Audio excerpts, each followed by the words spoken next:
Welcome to my YouTube channel. Gusto nyong manood ng movie sa Netflix pero wala kayong budget.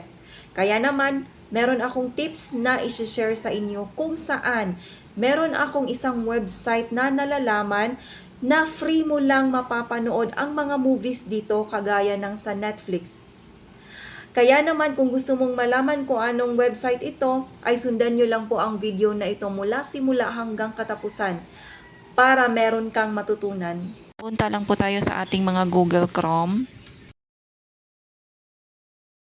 At dito po ay i-type natin sa search bar ang www.plex.tv.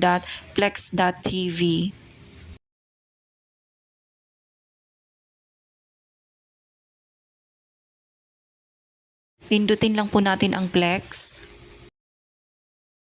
Ito po ang kanyang landing page at para po makagawa ng inyong account ay gamitin nyo lang po sa pag-create ng inyong mga account ang inyong mga Google or Gmail account. Punta lang po tayo sa movies and shows para po makita po natin yung mga movies na gusto po nating panoorin. Yun lamang po at sana po ay may natutunan at maraming salamat po sa inyong panonood.